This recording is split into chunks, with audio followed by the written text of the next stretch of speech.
kasih setiamu limpah atas kami ya Tuhan. Kami angkat pujian kami hanya bagimu. Mari kita katakan, kasih Allah tak berkesudahan, selalu baru setiap pagi. Rahmatnya pun tak pernah berakhir seumur hidupku. Kasih Allah tak berkesudahan, selalu baru setiap pagi. Rahmatnya pun tak pernah berakhir seumur hidupku. Dengan sukacitaku kan menari, dengan sorak-sorai memuji, ku naikkan pujian, haleluya, nyanyi bagi Dia Sang Raja, nyanyi bagi Dia Sang Raja. Dengan sukacitaku kan menari, dengan sorak-sorai memuji, ku naikkan pujian, haleluya, nyanyi bagi Dia Sang Raja, nyanyi bagi Dia Sang Raja.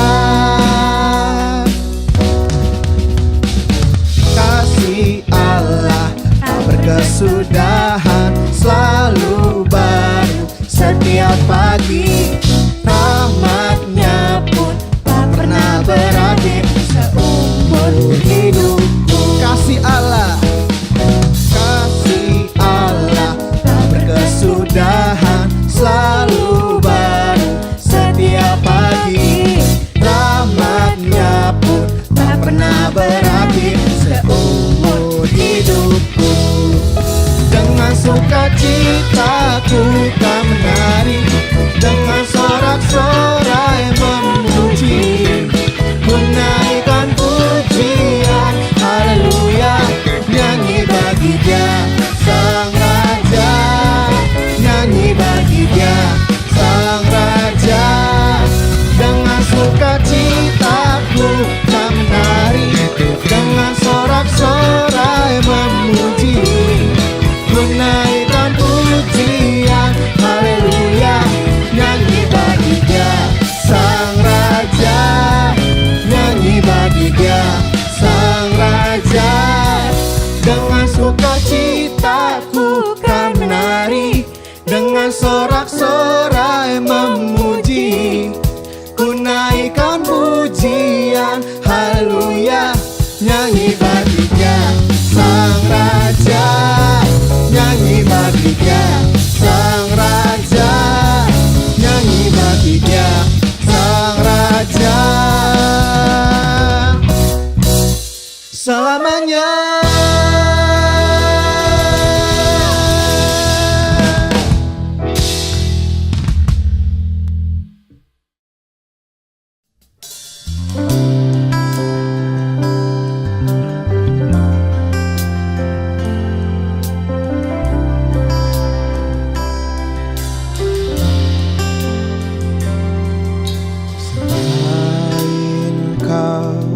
Tiada yang lain ada padaku di surga.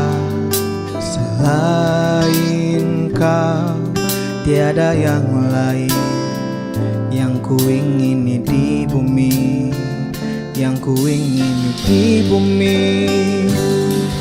Sekalipun dagingku dan hatiku habis lenyap, gunung batuku dan bagianku, tetaplah Allah selama-lamanya.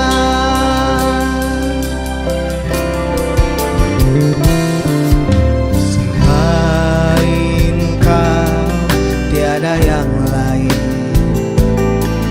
ada padaku di surga. Selain Kau tiada yang lain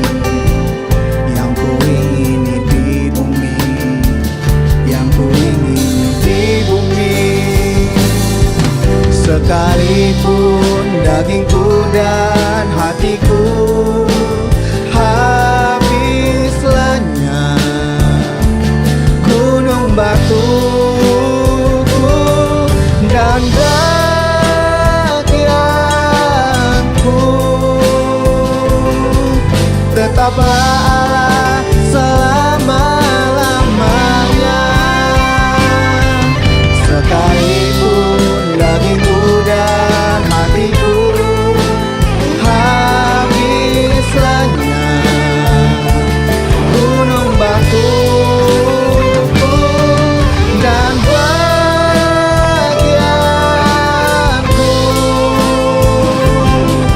tetaplah Allah selama, sekalipun Tuhan hatiku habis lenyap, gunung batu dan bagianku, tetaplah Allah selama-lamanya. Sekalipun dagingku dan hatiku habis lenyap, gunung batuku dan bagianku, tetaplah Allah selama-lamanya. Tetaplah Allah selama-lamanya. Tetaplah Allah selama-lamanya. Kaulah Allah kami.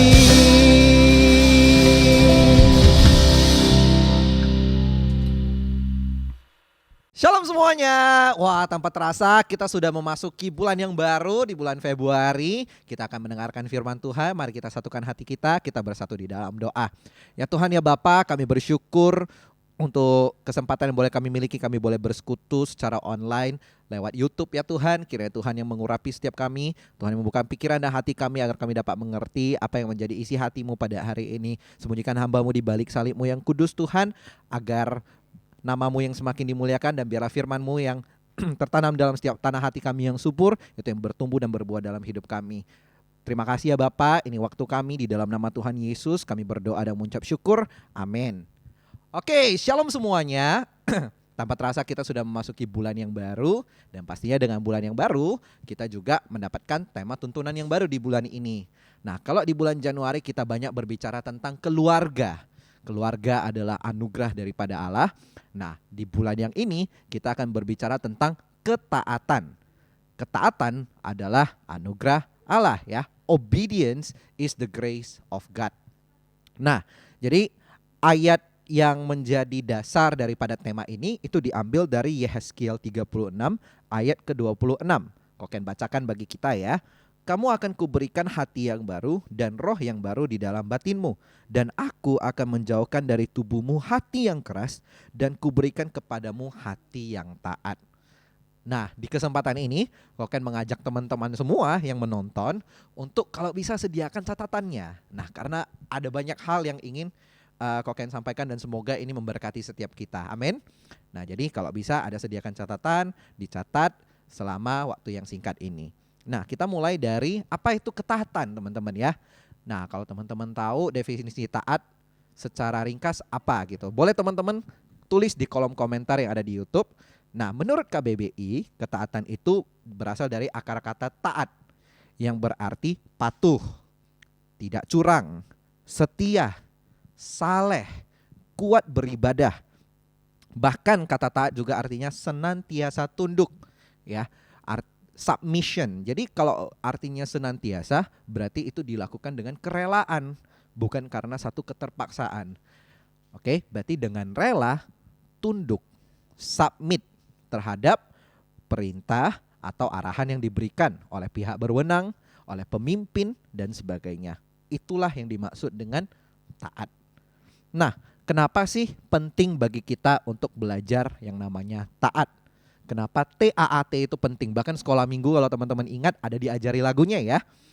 Nah, kalau kita lihat di Alkitab, firman Tuhan di 2 Timotius 3 itu mencatat tentang bagaimana ciri-ciri orang atau keadaan manusia pada akhir zaman.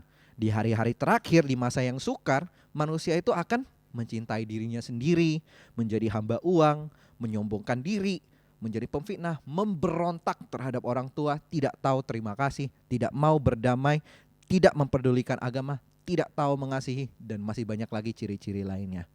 Teman-teman, itu semua adalah ciri-ciri daripada orang yang tidak mau taat.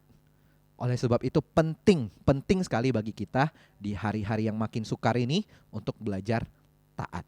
Kenapa? Karena yang pertama, ketaatan merupakan ekspresi daripada iman kita. Nah, jadi Koken dapatkan ini setelah menonton talk show dari para pemimpin kita yang teman-teman juga bisa nonton di YouTube Keluarga Besar GBI Medan Plaza.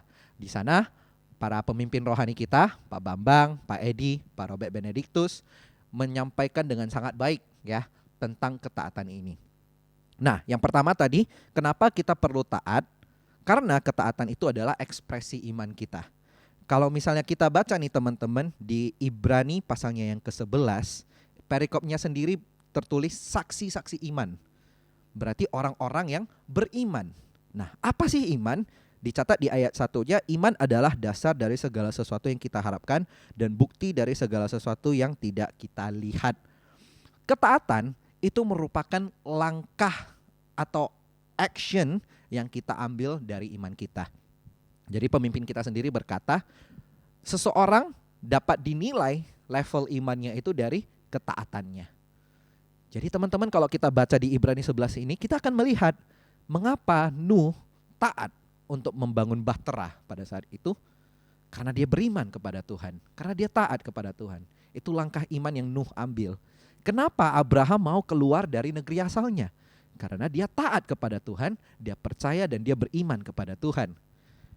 Itu yang pertama. Yang kedua, kenapa kita perlu taat? Karena taat adalah ekspresi kasih kita kepada Tuhan. Dicatat di Yohanes 14 ayatnya yang ke-15, jikalau engkau mengasihi aku, kamu akan menuruti segala perintahku. Jadi kalau memang kita mau menunjukkan rasa kasih kita kepada Tuhan, maka kita perlu menaati, menuruti perintah Tuhan. Dan yang ketiga, ketaatan itu adalah ekspresi daripada ibadah kita. Kalau kita baca di Roma pasal yang ke-12 ayat ke-1, karena itu saudara-saudara, demi kemurahan Allah, aku menasihatkan kamu supaya kamu mempersembahkan tubuhmu sebagai persembahan yang hidup, yang kudus, dan yang berkenan kepada Allah. Itu adalah ibadahmu yang sejati. Nah, kata mempersembahkan tubuh di sini artinya mempersembahkan eksistensinya kita, kehidupannya kita sendiri yang kita persembahkan kepada Tuhan sebagai persembahan yang sejati. Maka dengan mempersembahkan hidup kita kepada Tuhan, dengan menuruti perintah Tuhan, kita itu sedang mengekspresikan ibadah kita di hadapan Tuhan. Bukan hanya di dalam gereja, bukan hanya setiap minggu ke gereja mendengarkan firman Tuhan, memuji Tuhan, tetapi dalam sehari-hari kita ketika kita menuruti firman Tuhan, kita itu sedang mengekspresikan ibadah kita. Itulah pentingnya ketaatan. Nah, pertanyaannya adalah kepada siapa saja kita perlu untuk taat? Benar ya teman-teman. Yang pertama pastinya Tuhan mengajarkan kita untuk taat kepada Tuhan. Itu yang terutama. Karena again, ekspresi kasih kita tadi kepada Tuhan. Jikalau kita mengasihi Tuhan, maka kita akan menuruti perintah Tuhan. Yang pasti pertama kita perlu menuruti perintah Tuhan. Perlu taat sama Tuhan yang adalah pencipta kita, yang adalah Bapa kita di surga. Yang kedua, kita perlu taat kepada orang tua. Nah, kalau kita baca di kitab Efesus pasalnya yang ke-6, ayat yang pertama bahkan disampaikan seperti ini. Hai anak-anak, taatilah orang tuamu di dalam Tuhan, karena haruslah demikian. Hormatilah ayahmu dan ibumu, ini adalah suatu perintah yang penting. Ini bahkan bukan satu janji, bukan satu anjuran, tapi satu perintah. Di mana perintah ini juga diikuti oleh sebuah berkat, yaitu di ayat 3, supaya kamu berbahagia dan panjang umurmu di bumi. Jadi sudah pasti kalau kita taat sama Tuhan, kita pasti taat dengan orang tua kita. Ya. Yang ketiga, kepada siapa kita perlu taat? Kita perlu taat kepada pemimpin-pemimpin kita. Di Ibrani 13 ayatnya yang ke-17 dicatat seperti ini. Taatilah pemimpin-pemimpinmu dan tunduklah kepada mereka sebab mereka berjaga-jaga atas jiwamu sebagai orang-orang yang harus bertanggung jawab atasnya. Dengan jalan itu mereka akan melakukannya dengan gembira, bukan dengan keluh kesah, sebab hal itu tidak akan membawa keuntungan bagimu. Jadi kita perlu taat juga kepada pemimpin-pemimpin yang berjaga-jaga atas kita. Maksudnya siapa sih pemimpin ini? Nah, kalau misalnya kita nih yang di sekolah, siapa kira-kira pemimpin kita di sekolah? Guru-guru kita, benar ya? Nah, kemudian kalau misalnya kita ke gereja, siapa nih yang menjadi pemimpin kita? Nah, mungkin bagi teman-teman di sini, di rumah, pemimpinnya adalah mentor-mentor rohaninya, kakak-kakak rohaninya, kakak-kakak pembinanya, atau bahkan pemimpin-pemimpin gereja, bapak-bapak pendeta yang kita kenal. Oke? Nah, lalu di lingkungan masyarakat lainnya, pasti ada orang-orang yang harus kita hormati, yang harus kita taati sebagai pemimpin daripada kehidupan masyarakat kita. Nah, yang terakhir yang ingin Koko sampaikan juga, kita perlu taat kepada pemerintah. Kenapa sih kita perlu taat kepada pemerintah? Karena di Roma 13 ayat 1, tiap-tiap orang harus takluk kepada pemerintah yang di atasnya. Sebab tidak ada pemerintah yang tidak berasal dari Allah. Dan pemerintah-pemerintah yang ada ditetapkan oleh Allah. Nah, jadi teman-teman, kita perlu belajar untuk taat kepada 4 orang yang Koko sampaikan tadi, 4 figur yang Koko sampaikan tadi. Pertama pastinya kepada Tuhan, kepada orang tua, kepada para pemimpin kita, dan juga kepada pemerintah. Lalu, apa yang menjadi buah daripada ketaatan? Emangnya kalau saya taat, apa yang saya peroleh? Mungkin itu yang kita harapkan ya teman-teman ya. Nah, itu yang akan menjadi tema kita hari ini ya. Jadi tema kita hari ini adalah ketaatan awal perubahan. Jadi teman-teman, mengapa kalau kita perhatikan orang-orang yang beriman di firman Tuhan, mereka itu senantiasa taat dan akhirnya teman-teman akan melihat bagaimana Tuhan menyertai mereka dan menjadikan mereka berhasil. Itulah buah ketaatan mereka. Bayangkan kalau Abraham itu tidak taat untuk mempersembahkan Ishak, ya, maka janji yang diberikan Tuhan kepada Abraham itu mungkin tidak akan tergenapi. Abraham mungkin tidak menjadi bapa banyak bangsa seperti yang dijanjikan Tuhan. Bayangkan ketika Nuh itu tidak membangun bahtera, tidak taat, maka Nuh juga akan binasa bersama dengan orang-orang di muka bumi karena air bah. Dan masih banyak lagi teman-teman, kalau teman-teman mau baca itu ada di Ibrani 11. Tapi yang pasti adalah apa yang menjadi buah ketaatan itu adalah satu perubahan hidup yang baik. Kita bisa melihat bagaimana hamba-hamba Tuhan di firman Tuhan ya, tokoh-tokoh Alkitab, kehidupan mereka berubah menjadi lebih baik setelah mereka taat. Salah satu figur yang Koko ingin bagikan juga adalah yang bernama Gideon, yang merasa dirinya itu adalah yang terkecil dari kaum keluarga yang terkecil, merasa tidak mampu, bahkan meragukan ketika Tuhan memanggil dia, memilih dia untuk menjadi hakim bagi bangsa Israel pada saat itu. Teman-teman boleh baca kitanya di kitab Hakim-Hakim. Nah, tapi ketika Gideon mau taat sama Tuhan, ya, ia bahkan bisa memimpin 300 pasukan, hanya 300 sekian pasukan untuk mengalahkan satu bangsa. Bayangin teman-teman. Dan Tuhan menjadikan kehidupannya menjadi suatu berkat bagi bangsanya.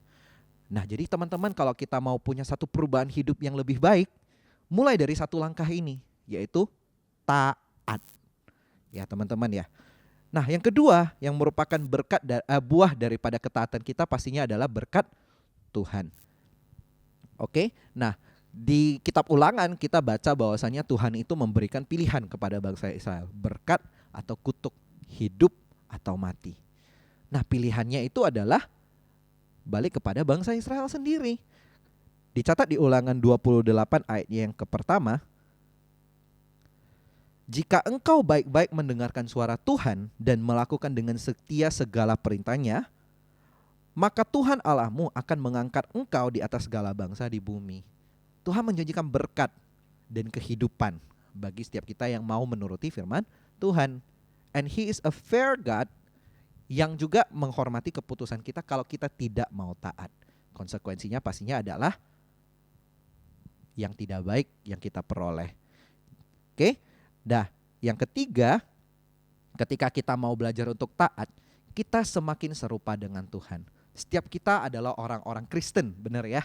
Kristen itu artinya adalah pengikut Kristus. Maka salah satu tujuan kita adalah untuk memiliki kehidupan yang serupa dengan Tuhan kita, yaitu Tuhan Yesus. Ya, menjadi serupa dengan Tuhan Yesus. Itu yang harusnya menjadi identitas kita sebagai orang Kristen. Punya gaya hidup seperti Tuhan Yesus. Dan Tuhan Yesus itu selama di bumi melayani telah menjadi teladan yang sempurna soal ketaatan. Dicatat di Filipi 2 ayatnya yang ke-8. Dan dalam keadaan sebagai manusia, ia, yaitu Tuhan Yesus, telah merendahkan dirinya dan taat sampai mati, bahkan sampai mati di kayu salib. Nah, jadi teman-teman, ini adalah 3 buah ketaatan yang kita peroleh kalau kita memilih taat. Teman-teman mau punya hidup yang lebih baik, nilai yang lebih baik di sekolah, hubungan yang lebih baik dengan keluarga, belajar untuk taat. Teman-teman ingin diberkati, ingin melihat janji Tuhan, taat. Nah, teman-teman ingin menjadi seorang pribadi yang semakin mengenal Tuhan, taat. Oke teman-teman? Nah, lalu pertanyaan terakhirnya nih mungkin, gimana caranya kok supaya saya menjadi pribadi yang lebih taat? Nah, yang pertama teman-teman, karena kita tahu ketaatan adalah ekspresi daripada iman, daripada kasih, daripada ibadah kita, maka yang pertama yang kita perlu lakukan adalah membaca firman Tuhan. Jadi sekali lagi tak bosan-bosannya Koken mengingatkan setiap kita, ayo baca firman Tuhan.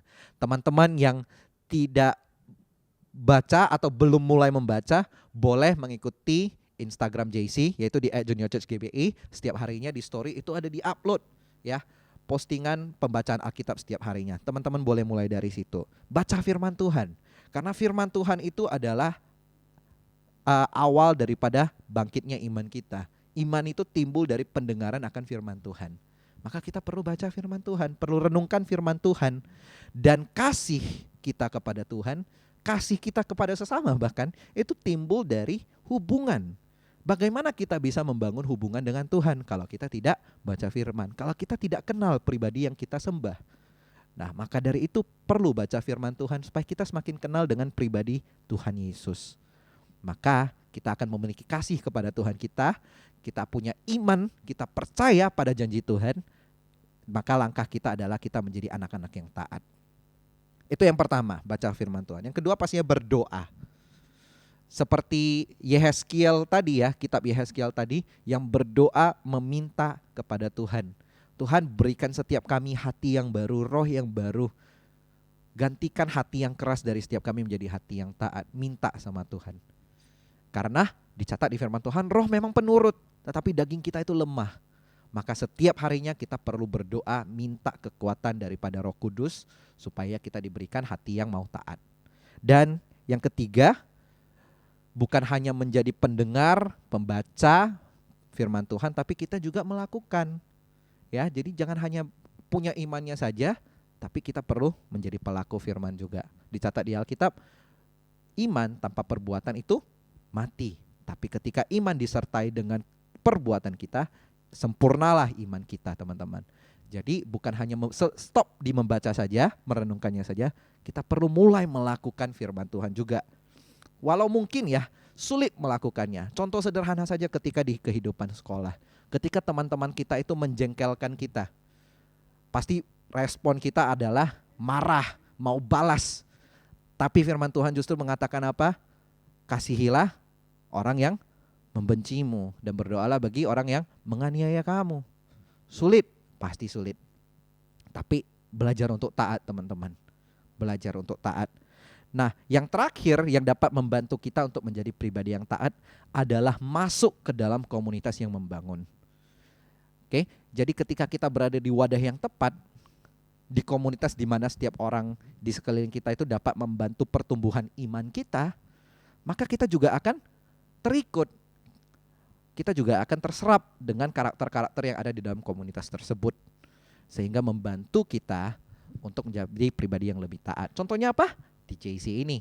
Nah, bagi teman-teman yang belum punya kelompok mentoring, belum ada masuk dalam JC Squad, cari kakak mentornya.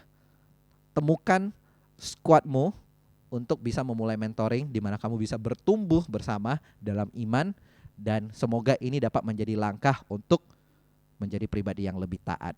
Nah, hari ini kita sudah belajar bagaimana ketaatan itu penting dan bagaimana itu membawa perubahan bagi hidup kita. Amin.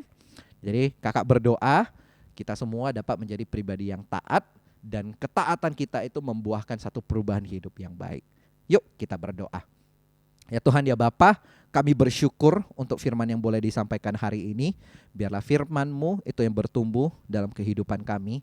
Dan biarlah ya Tuhan apa yang menjadi firman-Mu itu dimateraikan dalam kehidupan kami. Sehingga kami bukan hanya menjadi pendengar firman Tuhan, tapi setiap kami juga menjadi pelaku firman Tuhan. Ajar kami untuk menjadi anak-anak yang taat di lingkungan keluarga kami ya Tuhan. Biarlah kami dapat menjadi anak-anak yang menghormati orang tua kami, yang taat dan patuh kepada perintah daripada orang tua kami, yang dapat mengasihi sesama saudara kami. Di tengah lingkungan sekolah kami dapat menjadi murid-murid yang taat melakukan kewajiban kami di sekolah sebagai anak murid, melakukan tugas kami, melaksanakan ujian dengan jujur dan baik. Dan di lingkungan masyarakat kami dapat menjadi anak-anak yang taat, yang mematuhi setiap daripada hukum ataupun regulasi yang ada. Tuhan yang bimbing kami, Roh Kudus ajar kami sehingga kami dapat menjadi pribadi yang taat di tengah-tengah kehidupan kami. Tuhan, saat ini kami akan berpisah satu dengan yang lain. Sebelum kami berpisah ya Tuhan, kami rindu mengangkat tangan kami. Kami mau berdoa untuk kota kudus-Mu Yerusalem. Shalom Yerusalem, diberkatilah kota pilihannya Tuhan. Biarlah ada sentosa di lingkungan Purimmu dan sejahtera di lingkungan tembok-Mu. Dan biarlah berkat yang mengalir atas kota pilihannya Tuhan itu mengalir atas bangsa-bangsa, bahkan atas bangsa kami, keluarga kami, bahkan atas setiap kami. Terima kasih ya Bapa. Sebelum kami berpisah, biarlah Engkau Tuhan yang berkenan memberkati setiap kami. Mari teman-teman buka kedua tanganmu, arahkan hati dan wajahmu ke surga. Hari ini Tuhan memberkati engkau dan melindungi engkau. Tuhan menyinari engkau dengan wajahnya dan memberi kau kasih karunia. Tuhan menghadapkan wajahnya kepada engkau dan memberi kau damai sejahtera. Hari ini jadilah anak-anak yang taat, anak-anak yang beriman, yang penuh kasih dan yang beribadah. Jadilah anak-anak yang diberkati, dipenuhi dengan cinta kasih daripada Tuhan kita Yesus Kristus, serta memiliki persekutuan yang manis dengan Roh Kudus. Biarlah itu yang senantiasa bersama dengan kita mulai dari hari ini sampai selamanya hingga Tuhan menjemput kita di awan yang permai. Dalam nama Tuhan Yesus setiap kita yang diberkati bersama katakan amin. Have a great Sunday. God bless you guys.